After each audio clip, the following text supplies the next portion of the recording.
Hi guys, welcome to the Wrestling Retrospective, and in today's video I'm doing my predictions for WWE Evolution 2025.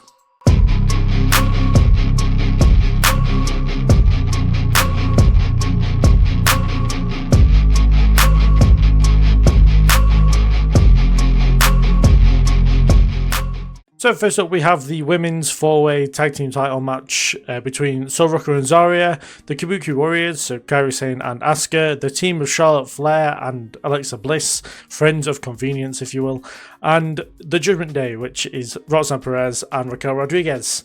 And yeah, for me, there's only really two teams really in this. I can't see Zaria and Sol Ruca getting the win here, and maybe Izzy Dame and Tatum Paxley get involved as well.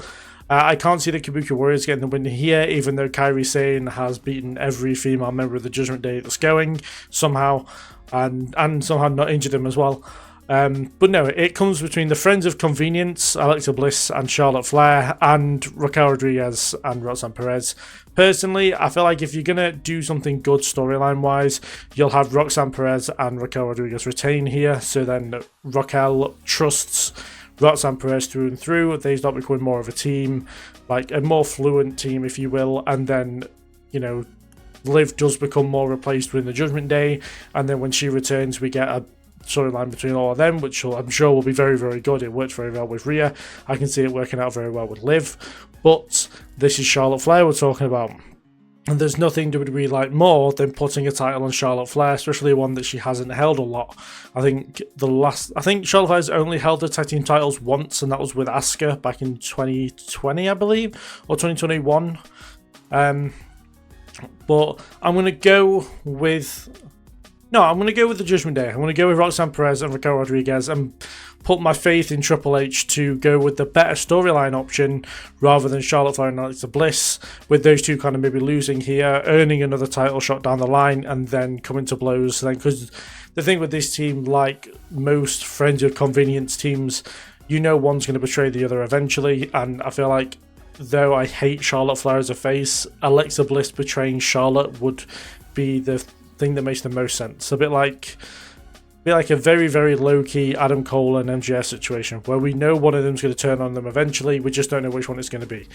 But yeah, I said, overall, I think it'll be a really fun match. Everyone in this match is a brilliant wrestler, so yeah, I think this is going to be one of the better matches of the very stacked Evolution card. But yeah, I'm going to go with the Judgment Day, Roxanne Perez and Raquel Rodriguez to retain the titles here. Following that, we have the WWE Women's Championship match with Tiffany Stratton defending against Trish Stratus. And yeah, I feel like this is kind of thrown together. I understand why they've gone with Trish. These two are very similar as kind of like what they're seen upon in their generations as like the blonde and all that kind of stuff. And also the fact that they tagged together earlier this year makes a lot of sense also. But I can't help but feel like Trish is a stand-in here for the person, like, so how do I put this? So, the person that I have to win the Battle Royal, I think was supposed to be in this position, but because they've been injured, or they were legitimately at one point, but I feel like they would have recovered by now, they aren't in this position anymore because they're not fully cleared yet, and they can have like a safe match in the Battle Royal. So, yeah, for me, So yeah, for me, is Trish going to win? Absolutely not. No way she's winning here. Tiffany Stratton is probably going to win here. Is this going to be a great match? I'm not sure. Trish has had some bad matches and some good matches since coming back. You know, the match with Becky was really good, but then the match at last Evolution wasn't great. So for me, it's kind of 50-50. I feel like Stratton's pretty much going to throw herself around for Trish Stratus and make her look really good in defeat. But no, I feel like there's no doubt here that Tiffany Stratton is going to retain. I can't see Trish Stratus becoming a women's champion this late into her career, and I feel like it would actually hurt Tiffany a lot to lose here. But yeah, no, for me, as I said, I'm going to go with Tiffany Stratton to get the win here and go on to SummerSlam to face Jade Cargill. After that, we had Jade Cargill versus Naomi in a no-holds-barred match. And for me, this is probably one of the easier matches to predict, where Jade Cargill is probably going to win here. I mean, I mean, that's my prediction, because Money in the Bank winners tend to lose a lot before they cash in. I feel like we're going to get Naomi's cash in pretty soon, probably at SummerSlam. And yeah, Jade Cargill needs the momentum of winning going into SummerSlam. Naomi needs to be seen as someone who's losing a lot before she cashes in, because that kind of seems to be a trope when it comes to at least one of the Money in the Bank winners. And yeah, I feel like these two are going to go out there and beat the crap out of each other. Does it look great that Naomi's going to go 0-2 against Jade Cargill? Not really. Do I think it's going to lead to something further come the back parts of the year? Yes, I do. So yeah, for me, it's kind of like giving Cargill momentum, getting another win over Naomi. And yes, it doesn't look Naomi look particularly good, but I feel like there's a longer play story at the helm here. So yeah, but I feel like as a no holds barred match, I don't know. I don't think it's going to be that good. Like, to be fair, I feel like there's going to be a lot better matches on this card. But you know, I feel like this is like what's the saying I go for normally? It's ways to a means, and yeah, this is another match to make Jade Cargill look good, and Naomi's probably going to take big bumps for this one to make Cargill look good in victory. But yeah, no, for me, no doubt in my head says that Jade Cargill's winning this one. Following that, we have Jacy Jayne defending the NXT Women's Championship against Jordynne Grace in a very interesting match, because it kind of depends what happens at the Great American Bash. So, as a one-on-one match, I think Jordynne Grace gets the win here. She goes on to face Masha Slamovich at Slammiversary. That is what my prediction is based upon. I can't see Jacy Jayne being the one to face Masha, because TNA love to do Masha versus Jordynne, and I feel like as a Slammiversary match, that would kind of be the match they want to go for. And you know, as much as we've heard about Jordynne Grace going to the main roster, I feel like it would be a missed opportunity to have her as NXT champion. So, yeah, for me, as much as, you know, it makes Jacy Jayne look like the champion that we thought she was going to be, which is a very one that's going to lose pretty quickly, I feel like Jordynne Grace winning the NXT championship has been in inevitability for a while, and it probably would have happened sooner if it wasn't for the rise of Stephanie Vaquer. However, interesting. At the Great American Bash, if Blake Monet pins Jacy Jayne, does she get added to this match? Because if that's the case, then I'd probably back Monet to... Did I say Monet for the first one? Oh, shite. Blake Monroe, even, or Monet. Yeah, so if Blake Monroe pins Jacy Jayne at Great American Bash, gets added to this match, I would pick her to get the win, because she probably has the more momentum as far as like being in NXT for probably the rest of the year and being women's champion for the rest of the year. But if it stays as a one-on-one match, I've got Jordynne Grace. I hope that all makes sense, but I can't help but feel like Great American Bash is going to play some kind of effect on this match. So yeah, so as I said, right now as a one-on-one match, I'm going with Jordynne Grace. If it gets changed to a triple threat, I've got Blake Monroe. That's what my prediction is. I hope all that makes sense. After that, we have the Evolution Battle Royal, which we don't know the whole field for. I'm pretty sure I've heard that there's going to be 30 competitors in this match, and yet we only know half the field right now. If we go off what was said on NXT last night and what was shown on NXT last night, we've got the six NXT participants, which are Jada Parker, Lola Vice, Kalani Jordan, oh shit, here we go, Tatum Paxley, Izzy Dame, and somebody else. I can't remember who the other person is. Then we've got Vaquer, Natalia, Renee Dupree. What the hell's that about? Maxine Dupree, Ivy Nile, Zelina Vega, Candice LeRae, Giulia. So that's about half the field. We know that Nikki Bella's also in it. But the winner I have for this has not been announced for it, but is like the second person back on the cover of the Evolution poster. And I'm going with Bianca Belair to win the Battle Royal. Now, if I look like a fool and Bianca Belair isn't in it, then I'll probably go with Stephanie Vaquer to get the win. But I can't help but feel like Bianca, if she was clear to compete, or at least more cleared, if that makes sense, where she was like 100% cleared, absolutely could go and isn't kind of working hurt, she'd probably be facing Tiffany Stratton and probably take the title from Tiffany Stratton to set up Bianca versus Jade at SummerSlam, which makes a lot of sense. It's the match they kind of feels like they've been setting up for since Jade Cargill debuted.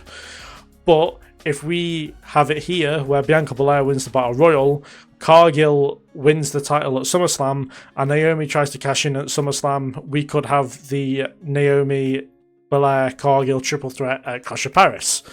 So I feel like that's the place where we're going to. We'll eventually end up at the triple threat match for the Women's Championship.